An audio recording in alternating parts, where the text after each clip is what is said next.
Hey everyone, Shane McNamara. I'm the founder of Bellum Canine, prior U.S. Air Force canine handler.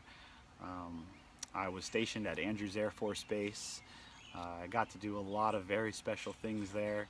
I was one of the few people that were a part of the presidential support team, meaning I got to search Air Force One. I got to go on missions that I was partnered with U.S. Secret Service. I've been to a lot of different countries, multiple deployments, and the reason I'm talking to you today is I want to tell you about some of the methods and principles that I operate on and my company operates on. We're firm believers in positive reinforcement. You can rest assured that we're not going to be giving your dog any harsh corrections. But with that being said, corrections are needed depending on the dog. Different dogs have different levels to be able to accept corrections. Some dogs have a very, it's what's called a titration level, and what that means is its ability to accept pain. And some dogs are able to just, you know, any sort of correction that you do with whether it be a collar correction. I don't believe in using e-collar corrections because the e-collar should be used as a teaching tool and a training tool. It shouldn't be used as a punishment. But there's a lot of other types of corrections. Most of them are done with a control collar, or also known as a choke chain. And those are just light, quick little pops. It's only designed to redirect your dog's mind and get focused back on the task. So a lot of times, you know, your dog isn't purposely not listening to you. Your dog may be honing into another sense, picking up a sound that's that's far away that you can't even hear, and you think that he's just ignoring you. No, he's tuned in to that one sound. What a lot of people don't really think about or realize is dogs can't multitask. You know, they have a single track mind. If they're hungry, they're hungry. They're looking for food. If you know they want to mate and have sex, then that's what they're focused on.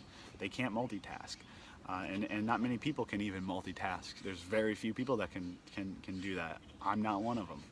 Um, so back to what I was saying is the methods that we use is positive reinforcement. We have a lot of different tools. So what we're going to do is we're going to evaluate your dog. We're going to um, see, you know, what type of drives your dog have.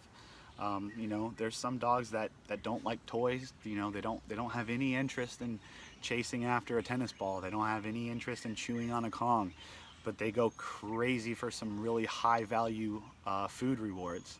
So if that's the reward that we have to use for your dog, then that's what we're going to do. We want everything to be extremely smooth and streamlined and effective. Um, and we have really good results with that working with the dog. You know, we're not single-minded trainers. All the trainers I hire are people that have been in the industry for extremely long time, or they're prior canine handlers. You know, of any service.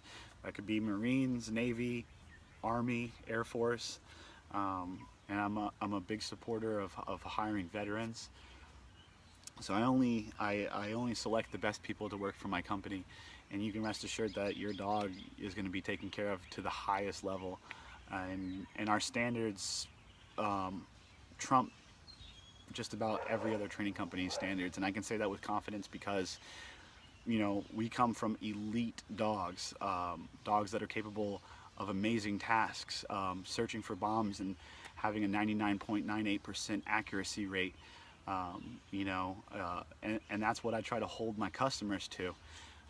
We're a firm believer that we're here to work for you and teach you. It's one thing to just hand off a dog to a trainer and then, you know, have him give you the dog back and doesn't explain anything or teach you how to correct your dog, because a lot of times we can train a dog to do all of the basic to advanced obedience on and off leash. But as soon as he gets back into your household, the way that you control him versus the way that we control him is totally different. So he's going to revert back to doing the things that he wants to do. And we're gonna teach you everything you need to know so that you guys can become a team, similar to what we did in the military. You had a handler and you had a dog, and you guys were a dog team, and I feel like that's how people should be with their dogs. You shouldn't be a passive dog owner. You should be an active dog handler, and if you take responsibilities of your dog, you hold them to standards, and you establish release words for certain times when you can let them off leash and be a dog and sniff other butts and do whatever they want to do. That's okay, and they live a happier life with structure. You're gonna have an incredible bond with your dog, and we're gonna help facilitate that. So feel free to like, comment, and subscribe. Check out our Facebook page. It's Bellum K9. You just search that. It's Bellum K9. We have an Instagram page. We post pictures of all the dogs we're training on there, and we would love to earn your business. And if you have any questions,